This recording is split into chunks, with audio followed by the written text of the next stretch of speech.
భారతదేశం అంతా బ్యాంకుల ముందు ఏటీఎంల ముందు క్యూల్లో ఉంది. ఇది కొంతమంది చేస్తున్న కామెంట్. ప్రధానమంత్రి ఆ నిర్ణయం తీసుకున్న తరువాత 4 రోజులుగా జరుగుతున్న పరిస్థితులు మనం గమనిస్తూనే ఉన్నాం. అనేక మందితో మాట్లాడుతూనే ఉన్నాం. అనేక మంది ఫోన్ కాల్స్ చేస్తున్నారు. ఏ ఇద్దరు కలిసినా కూడా దేశంలో ఇదే మొదటి ప్రస్తావన వస్తుంది. అయితే ముఖ్యంగా నల్లధనం మీద ఏదైతే ఉక్కుపాదం మోపాలని ప్రధాని నిర్ణయం తీసుకున్నారో ఇది కేవలం అంతం మాత్రమే కాదు, దీంతో ఆగిపోతుంది అనుకోవద్దని మరొకసారి నల్లధన కుబేరుల నెత్తి మీద బాంబు వేశారు ప్రధానమంత్రి.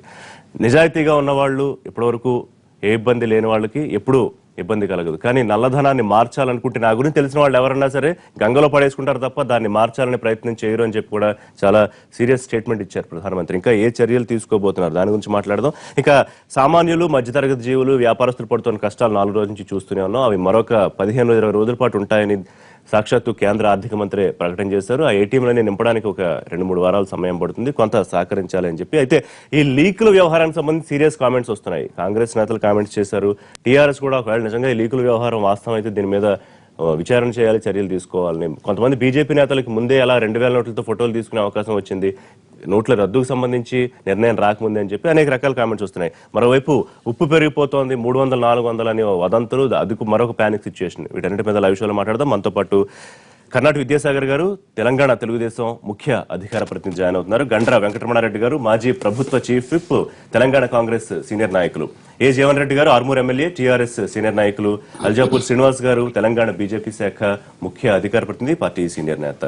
వెంకటరమణారెడ్డి గారు, గత 4 రోజుల నుంచి చూస్తున్న పానిక్ సిచ్యువేషన్, సరే ఇబ్బందులు పడుతున్నారు, అవన్నీ ఒప్పుకోవాల్సింది, ఎందుకంటే వాస్తవంగా మనం చూస్తున్నాం. కానీ ఒక బృహత్తరమైన లక్ష్యంతో తీసుకున్న నిర్ణయం కాబట్టి అందరూ కూడా పెద్దగా దాన్ని ఏమీ వ్యతిరేకించే పరిస్థితి లేదు. సరే, రాజకీయ నాయకులు కామెంట్స్ చేస్తున్నారు, దాని గురించి మాట్లాడదాం. అయితే ఇంతటితో ముగిసిపోలేదు. ప్రధానమంత్రి చేస్తున్న గతానంతటిని తవ్వుతాను, ఎవరిని వదిలిపెట్టను, స్వాతంత్రం వచ్చినప్పటి నుంచి వచ్చిన రికార్డులన్నీ తీస్తానని చెప్పడంతో ఇది ఇక మరింత నిద్రలేని పరిస్థితి నల్లధన కుబేరులకి. భారత ప్రధాని గారు వారు ప్రధానమంత్రి కాకముందు, వారు ప్రధానమంత్రి అభ్యర్థిగా ఉన్నప్పుడే ఈ నల్లధనం మీద, ఈ దేశంలో ఉండేటువంటి సంపద మరి స్విస్ బ్యాంకులో ఉంది, అంతర్జాతీయ బ్యాంకులో ఉంది, నేను అంతా కూడా తీసుకొచ్చి అది పేదవాళ్లకు పంచి దేశం యొక్క అభివృద్ధి కొరకు పాటుపడతా అన్నారు.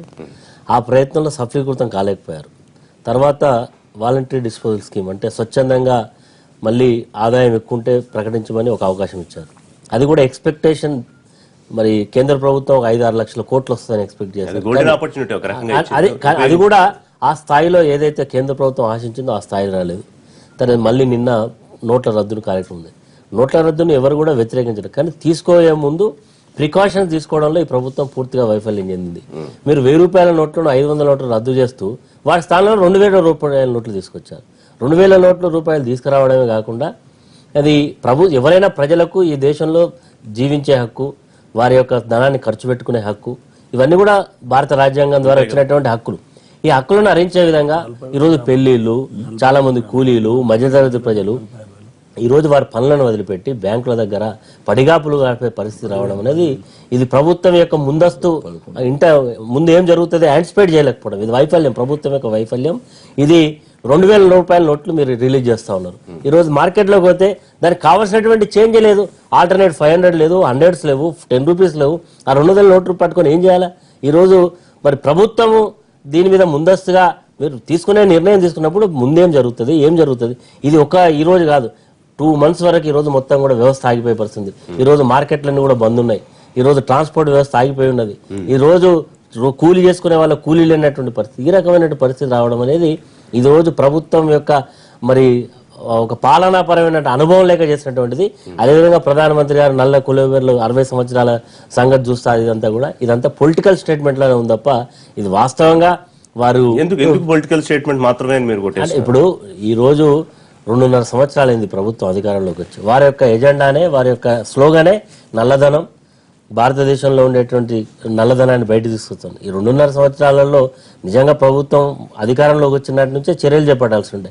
2.5 సంవత్సరాలు కంప్లీట్ అయిపోయి ఇంకా 2 బడ్జెట్స్ ఉండే సందర్భంలో ఇదంతా ప్రకటనలు చేస్తా ఉంటే ఇది ఎంతవరకు అంటే ఒక రకంగా స్టేట్మెంట్ లాగానే కనబడుతుంది. శ్రీనివాస్ గారు, అంటే ఇప్పటికే దీని ఒక హీరోయిస్టిక్ ఫీట్ గా చేశారు ప్రధానమంత్రి అని ఒక వర్గం నుంచి విమర్శలు. మరోవైపు అసలు కనీసం సామాన్యులు ఏ రకంగా కష్టాలు పడతాయో అనే అవగాహన కూడా లేకుండా ఇంత బ్లైండ్ గా డెసిషన్ తీసుకున్నారని చెప్పి కొంతమంది విమర్శలు. ఇప్పుడు ప్రధానమంత్రి నిన్న ఇచ్చిన స్టేట్మెంట్ కూడా వెంకటరమణారెడ్డి గారు పొలిటికల్ స్టేట్మెంట్ గా కూడా చెప్తున్నారు. ఇదంతా కూడా తాత్కాలికంగా కొంత కష్టం ఉండేది వాస్తవమే. ఊర్లో అంటే వర్షాలు కురిస్తే వరదలు వస్తే ఇంటికి వెళ్ళి బయటికి వెళ్ళే పరిస్థితి ఉండదు. వారం రోజుల పాటు కూరగాయలు కూడా చూసాం మనం చెన్నైలో అటువంటి పరిస్థితి దాదాపు 10 రోజులు. దీన్ని భరిస్తారు జనం. జియో సిమ్ తీసుకోవడానికి 2 రోజులు లైన్లు పడతారు జనం. ఇంట్లో ఎవరైనా కాలం చేస్తే దుకాణాలు బంద్ చేసుకొని అన్ని మానుకొని ఇంట్లో ఉంటాం 10-12 రోజులు దినాలు పెద్ద కర్మ దాకా. ఈ దేశం యొక్క బాగు కోసం ఒక మహత్తరమైనటువంటి నిర్ణయం తీసుకుంటున్నప్పుడు ప్రజలు మానసికంగా సిద్ధమైన విషయం అర్థమైతా ఉన్నది. దేశం మొత్తం ఒకటై ఉన్నది, మంచి పని చేసింది మోదీ గారు అని చెప్పేసి. ఈ పరిస్థితిలో చాలా చాలా ముందస్తుగా ప్రభుత్వంలోకి రాకముందే మోదీ గారికి ఒక ఆలోచన ఉన్నది. ఈ దేశంలో 2 అంశాలు ప్రధానంగా: దేశ భద్రత, దేశంలో అంతర్గతంగా ఉన్నటువంటి ఒక నల్లధనం. ఈ 2 విషయాల మీదనే దేశం మొత్తాన్ని ఒకటి చేసినారు ప్రచారంలో. ప్రధానమంత్రి అభ్యర్థిత్వం అయిన తర్వాత కంటిన్యూస్ గా దాని కాన్సిక్యూటివ్ గా అవే స్టేట్మెంట్స్, అవే పనులు జరుగుతున్నాయి. ఫస్ట్ పని జన్ ధన్ యోజన పేరు మీద అందరికి 25 కోట్ల జనానికి బ్యాంక్ ఖాతాలు ఇచ్చినాం. దాని తర్వాత ఈ వాలంటీర్ డిస్క్లోజర్ ఇవ్వడం జరిగింది. దాని తర్వాత మళ్ళీ పొడిగించడం జరిగింది. మొత్తం కూడా దానికి లింకేజ్, జన్ ధన్ యోజన లింకేజ్. ఈ దేశం పేద ప్రజల యొక్క కుటుంబాల్లో సంతోషం చూడాలనే ఉద్దేశంతో, వారి కుటుంబాల్లో ఆర్థికంగా సపోర్ట్ రావాలనే ఉద్దేశంతో ఆ యొక్క బ్యాంక్ ఖాతాలు ఇవాళ ఏమైంది? ఏదైతే ఈ దేశంలో నల్ల డబ్బు అయితే 4 లక్షల కోట్ల పైబడి డబ్బు వస్తుందని ఆ డబ్బంతా కూడా కరెన్సీ తక్కువ పడితే మళ్ళీ ఈ ప్రభుత్వం ప్రింట్ చేస్తుంది. ఆయా అన్ని రాష్ట్రాలకు ఈ యొక్క గవర్నమెంట్ పంచబోతుంది. ఇప్పుడు ఒక ఏమంటారు హెచ్చరిక చేశారు ప్రధానమంత్రి. ఇది కేవలం అంత మాత్రం కాదు, ఏ రకమైన చర్యలు ఉండొచ్చు అనేది. అంటే కొనసాగుతూనే ఉంటుందా వచ్చే ఎన్నికల దాకా? ఏదో ఒక ముఖ్యమంత్రి ఏదో ఒక నిర్ణయం తీసుకుంటూ ఉంటారు. ఈ ప్రభుత్వం ఉన్నా వచ్చే ప్రభుత్వాలైనా ఈ యొక్క మంచి పని చేయాల్సిందే. వచ్చే ప్రభుత్వం ఎవరైనా కావచ్చు, డెఫినెట్ గా ప్రజలు ఆదరిస్తారు. బీజేపీ మోదీ గారి నాయకత్వాన్ని కోరుకుంటారు. అయినా ఇంకా మునుముందు భవిష్యత్తులో కూడా మంచి పనుల కోసం ఏ ప్రభుత్వం, ఏ పార్టీ ముందుకు రావాల్సిందే. ఈ యొక్క నల్లధనం 60 ఏళ్ల నుంచి కూడా రికార్డు తీసి వాళ్ళ యొక్క ఆస్తులన్నీ కూడా మనం జప్తు చేస్తామని ఒక చెప్పడం అంటే మామూలు విషయం కాదు. ఇవాళ గుండెల్లో మొత్తం కూడా పరిగెడతా ఉన్న రైళ్ళన్నీ కూడా ఏ కోశానా కూడా కనీసంగా కూడా పేద 2 లక్షలు ఇవ్వాలనే ఆలోచన కూడా ధైర్యం చేయప్పుడు పంచిపిచ్చి వారి ద్వారా బ్యాంకు ఖాతాలు, జన్ధన్ యోజన ఖాతాలు ఇచ్చేసి వారి ద్వారా జమ చేయించాలనే ఆలోచన కూడా చేస్తున్నట్టు వాళ్ళకు కూడా నిద్రపట్టదు. జనరల్ ప్రధానమంత్రి ఒక మాట అన్నారు, నా గురించి తెలిసిన వాళ్ళు ఎవరన్నా, నాకు దగ్గరగా తెలిసిన వాళ్ళు ఎవరన్నా అవసరమైతే గంగలో అన్న పాడేసుకుంటారు కానీ డబ్బులు దాన్ని మార్చే ప్రయత్నం మాత్రం చేయరు నల్లధనం అని. ఇది చాలా సీరియస్ గా ఎవరన్నా ఇంకా ప్రయత్నాలు చేస్తున్న వాళ్ళకి మరొక హెచ్చరిక. అండ్ దాన్ని పొలిటికల్ గా కొట్టిపారేయాల్సిన అవసరం ఉందా, లేకపోతే మీరు కూడా చాలా సీరియస్ గా తీసుకుంటారు? ఎందుకంటే 60 ఏళ్ల చరిత్ర తవ్వడం అనేది సాధ్యమయ్యే పనేనా? 60 ఏళ్ల చరిత్ర 6 నెలల చరిత్ర కాదు ఇక్కడ ముఖ్యం. ప్రధానమంత్రి గారు ఏదైతే నోట్ల రద్దు విషయాన్ని తీసుకొచ్చారో దాన్ని అన్ని పార్టీలు అందరూ స్వాగతిస్తా ఉన్నారు. కానీ చేసే ప్రణాళికబద్ధంగా లేకపోవడంగా ప్రజలకు అనేక కష్ట నష్టాలు వస్తా ఉన్నాయి. ఇప్పుడు ఎలక్షన్ల మేనిఫెస్టోలో గౌరవనీయులు దేశ ప్రధాని మోడీ గారు ఏం చెప్పారు? నల్లధనం వాపస్ తీసుకొస్తారు. నల్లధనం ఒక కరెన్సీ రూపంలో లేదండి ఈ దేశంలో. ఈ దేశంలో నల్లధనం దాదాపుగా 16,75,000 కోట్లు ఉంటే దాంట్లో 7 లక్షల కోట్లు 500 నోట్లు, 1000 రూపాయల నోట్లు ఒక 6 లక్షల కోట్లు ఉన్నాయి. ఆ 6 లక్షల కోలం ఏవైతే ఈ 14 లక్షల కోట్లు ఉన్నాయో, 13 లక్షలు కేవలం చలామణిలో ఉన్నది 3,20,000 కోట్లే. ఈ 1500 నోట్లు ఫారెక్స్ లో వెళ్ళిన డాలర్ల రూపంలో ఉన్న నల్లధనం విషయం ఏమిటి? మరి స్విచ్ బ్యాంకులలో ఉన్న నల్లధనం విషయం ఏమిటి? అదేవిధంగా భూముల విషయంలో ఉన్న నల్లధనం విషయం ఏమిటి? బంగారం విషయంలో బయటకు వెళ్ళినటువంటి నల్లధనం విషయం ఏంటి? అంటే 14 లక్షలు 15 లక్షలు వస్తున్నటువంటి అనుకున్నటువంటి మోడీ గారు అది రాదు. దాని విషయం ఏంటి? దాన్ని ఏ విధంగా తీసుకొస్తాడు ఈ రాష్ట్రాన్ని, ఈ దేశానికి అనేది ప్రధానంగా ప్రజలకు చెప్పాల్సి ఉంది. అదేవిధంగా మన తెలంగాణ రాష్ట్రంలో తీసుకున్నాం, దాదాపు 1100 గ్రామాలు ఉన్నది. అత్యధిక నిరక్షరాస్యత మన దేశంలో, మన రాష్ట్రంలో ఉంది. అందరు ప్రజలు ఆన్లైన్ వినండి, 11,000 గ్రామాలున్న ఈ రాష్ట్రంలో ఎన్ని గ్రామాలలో బ్యాంకులు ఉన్నాయి సార్? ఎంతమంది పబ్లిక్ డిపాజిట్ చేసుకోగలుగుతారు? 6 నెలల కింద పక్క రాష్ట్రంలో బెంగళూరులో ఈ కరెన్సీని ముద్రిస్తా ఉన్నారన్నారే, 6 నెలల కింద నుంచి చేసినప్పుడు అప్పటికే బ్యాంకులు కానీ ఏటీఎంలు కానీ విస్తరణ జరిగి ఉంటే బాగుండేది. ఇలా ప్రజలకు ఇక్కట్లు వచ్చేది కాదు. పెట్రోల్ పోసుకోవాలంటే దానికి ఆర్థిక మంత్రి గారు చెప్తున్న కారణం ఏంటంటే ఇక తెలిస్తే గోప్యత ఏముంటుంది, డబ్బులు ప్రింట్ చెప్పాల్సిన అవసరం లేదు సార్. ఆర్థిక మంత్రి దానికి తగ్గ మిషనరీ సిద్ధం చేస్తాం. మేమేమంటారు సార్, హోమ్ డెలివరీ ఇవ్వండి సార్. ఇప్పుడు నేను అమెరికా పోతాను, నా దగ్గర ఇండియన్ కరెన్సీ ఉంది, నేను ఫారెక్స్ ఎట్లా మార్చుకుంటా అండి? పోయి ఫారెక్స్ లో పోయి నేను మార్చుకుంటాను కదా డాలర్స్. అదే విధంగా మార్చుకునే విధంగా గ్రామాన హోమ్ డెలివరీ ఆన్లైన్ సర్వీసెస్ తో పాటు ఎక్కడికక్కడ నీకు మొబైల్ యుటిలిటీ తీసుకొచ్చేది ఉండే. అట్లాంటి చర్యలు తీసుకోకుండా రాత్రికి ప్రకటించి సామాన్య జనాన్ని అసలు కుబేరు నల్ల కుబేరులు డాలర్ ఉన్నోళ్ళు విదేశీ ద్రవ్యంలో ఉన్నోళ్ళు స్విచ్ బ్యాంకులలో ఉన్నారు, భూముల విషయంలో ఉన్నోళ్ళు, భూములలో డబ్బులు ఉన్నోళ్ళు, బంగారంలో డబ్బులు హ్యాపీగా ఉన్నారు. సామాన్య ప్రజలు ఇక్కట్లు పడతా ఉన్నారు. పాల ప్యాకెట్లు కొనాలంటే 500 రూపాయలు కొనుక్కోండి ఫ్రిడ్జ్ లో పెట్టుకోండి అంటున్నారు. 500 రూపాయలు పెట్రోల్ పోయించుకొని మేము చిల్లర ఇవ్వలేమంటున్నారు. ఇందాక వెంకటరామారెడ్డి గారు చెప్పినట్టు 2000 నోట్లు ఇస్తున్నారు. దానికి సరిపడే చిల్లర ఎక్కడిది? 100 రూపాయల నోట్లు 200 రూపాయలు ఎన్ని ఉన్నాయండి? అది కేవలం 2 లక్షల కోట్ల రూపాయలే ఉన్నాయి. 15 లక్షల కరెన్సీ నీకు వచ్చినప్పుడు చిల్లర ఎట్లా రావాలి ప్రజలకు? మూకుమార్గా ఏమంటా ఉన్నారు, 2000 రూపాయలు కొనుక్కోమంటున్నారు. 2000 నోట్ వస్తే 2000 కొనుక్కోండి అయ్యా అంటారు. నిన్న పిల్లల బట్టల గురించి మేము పోతే చలికాలం వచ్చింది, షట్టర్లు కొంటామంటే సార్ 4 జతలు తీసుకోండి సార్, ఇంకా ఇవి చేంజ్ లేవు కదా సార్ ఎక్కడ అంటే నేను ఏమంటున్నాను, ప్రణాళికబద్ధం లేకపోవడమే లోపం అంటున్నాం మేము. బట్ ఈ స్టేట్మెంట్ అయితే వెల్కమ్ చేస్తున్నారా? ప్రధానమంత్రి స్వాతంత్రం వచ్చినప్పటి నుంచి మొత్తం చరిత్ర ప్రభుత్వము అవసరమైతే ఆ డబ్బుని ఎవరికి సమకూర్చాలో వాళ్ళకి సమకూర్చారు. కేంద్ర ప్రభుత్వం నిర్ణయం తీసుకున్నది. రాత్రికి దాన్ని మనం ఏం చేయగలుగుతామండి? మేమేమంటున్నాం అంటే లోపపు ఇష్టంగా ఉంది, ప్రణాళిక బద్ధంగా లేదు. దీనికి సామాన్య ప్రజలకు ఇబ్బంది కాకుండా ఇవాళ మీరు ఒక 30,000 బ్రాంచ్ల బ్యాంకులు ఓపెన్ చేయాల్సింది చేయండి.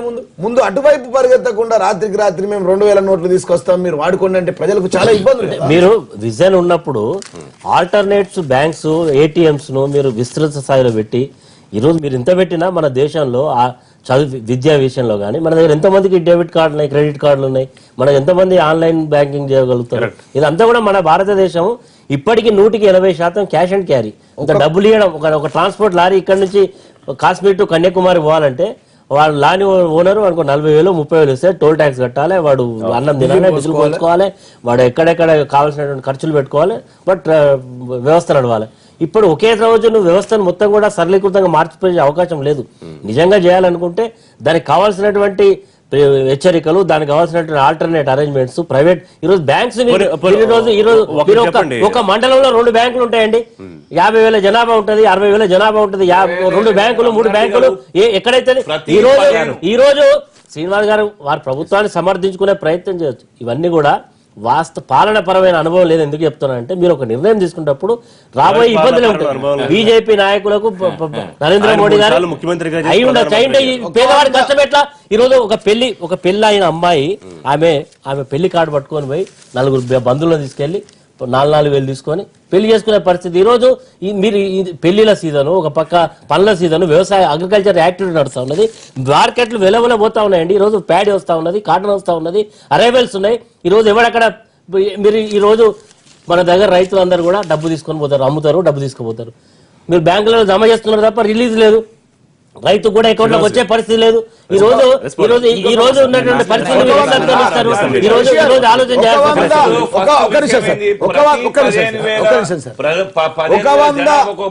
విషయం గుర్తుంచుకోవాలి. ప్రతి 15,000 ఒక బ్యాంకు ఉన్నది. అదే నేనే చెప్తున్నా, 30,000 2 బ్యాంకులు మండలంలో 2 బ్యాంకులు అని చెప్పిన మండలం 2 బ్యాంక్స్. ఆ రేషియోను ఇటువంటి పెద్ద సమస్య ఉన్నప్పుడు చిన్న సమస్య పెద్ద సమస్య ఉన్నప్పుడు 38 కోట్ల జనాభా ఉన్న ఈ దేశంలో 15,000 మందికి బ్యాంక్ ఉంటే సరిపోదు కదా సార్? 38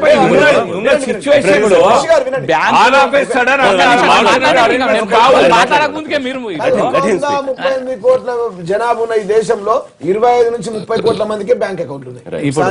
ఇప్పుడు ఉన్న పరిస్థితులలో ఇది ఈ రోజు ప్రధానమంత్రి గారు తీసుకున్న నిర్ణయం, కేంద్ర ప్రభుత్వం తీసుకున్న నిర్ణయాన్ని మొదటి నుంచి కూడా తెలుగుదేశం పార్టీ మొట్టమొదటగా భారతదేశంలో ఉన్న అన్ని పార్టీల కంటే ముందుగా చెప్పింది 500 నోట్లు 1000 నోట్లను రద్దు చేయమని చెప్పింది.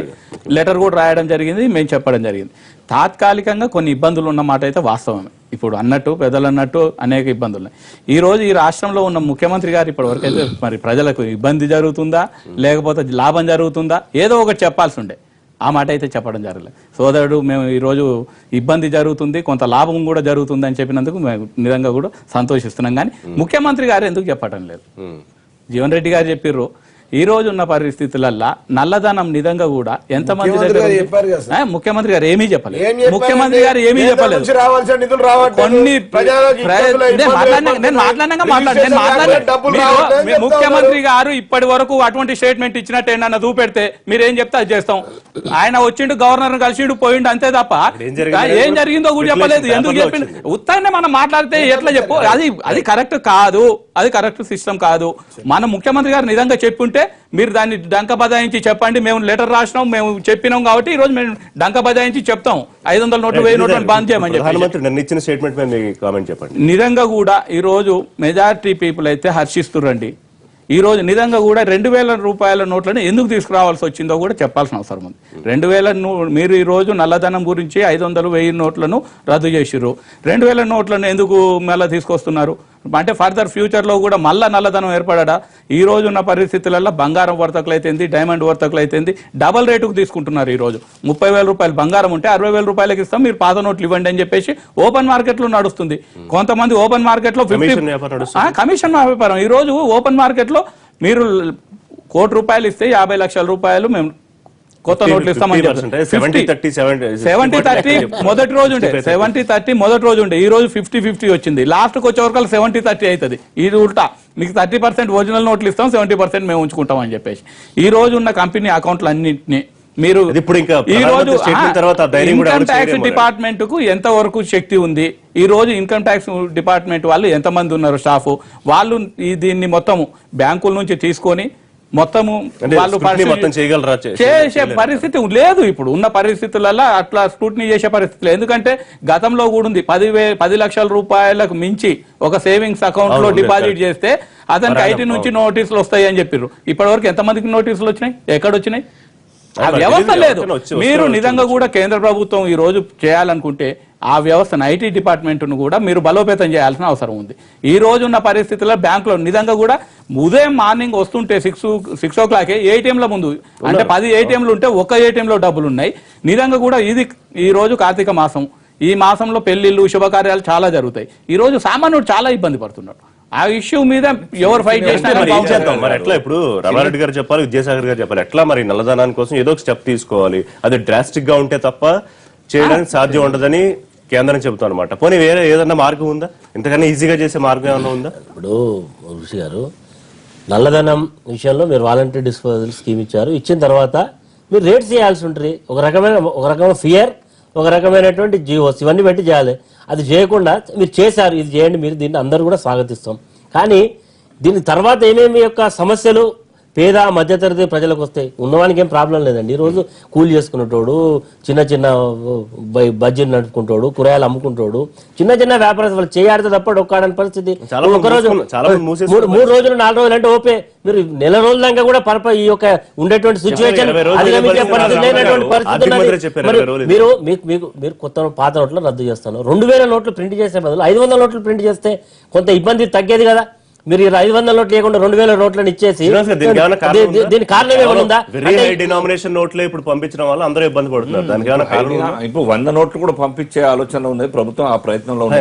ఇన్ని బాధలు పడుతుంటే ముందుగా నిర్ణయం తీసుకోవాల్సింది ఇప్పుడున్న పరిస్థితులలో జరిగింది. మళ్ళీ 500 100 నోట్లు కూడా బ్యాంకర్స్ వాళ్ళందరూ కూడా రిక్వెషన్ పంపించినా ఆ డబ్బు కూడా వస్తుంది. ఇదంతా కూడా ఇంకొక వారం రోజులు ఓపిక పడితే జనం. వారం రోజులు మీరు చెప్తున్నారు, ఆర్థిక మంత్రి 20 రోజులు 1 month కూడా ఈ పర్పస్ ఈ రోజు సిచువేషన్ 1 month కూడా ఇంప్రూవ్ కాదు. సెటిల్ అవడానికి 2-3 వారాలు. దానికి ఆ ఏటీఎంలలో 2000 నోటు వచ్చే పరిస్థితి లేదు. ఆ టెక్నికల్ ప్రాబ్లం అక్కడ ఉంది. 2000 నోట్లకు ఆ సైజు కొంచెం చిన్న పెద్దగా అయిపోయింది. దానికన్నా కొద్దిగా డిలే అవుతుంది తప్ప ఈ చిన్న నోట్లకు 100 రూపాయల నోట్లకు 500 నోట్లకు ఏం తేడా రాదు. పెట్టండి, మీరు ఏటీఎంలలో 100 నోట్లు పెట్టండి, 100 నోట్లు పెట్టండి. పెళ్లి గురించి 10 లక్షల రూపాయలు దగ్గర పెట్టుకున్నాడు, పెళ్లి ఉంది, ఈ శుభకార్యం, ఈ తర్వాత మాసం శుభకార్యాలకు పనికిరాదు. ఈ రోజు 10 లక్షల రూపాయలను అతను ఏ రకంగా మార్చుకోవాలి? లేకపోతే పెళ్లిళ్ళు క్యాన్సిల్ అయ్యే పరిస్థితి ఏర్పడుతుంది. ఆ పెళ్లిళ్ళు ఎలా మరి? మీరు అటువంటి విషయాలు ఈ రోజు అభివృద్ధి విషయంలో కూడా చూడాల్సిన అవసరం ఉంది. ఈ రోజు అభివృద్ధి ఎంత కుంటుపడుతుంది ఇది కూడా బ్రేక్ తీసుకుందాం. బ్రేక్ తర్వాత దీని మీద వస్తున్న పొలిటికల్ కమెంట్స్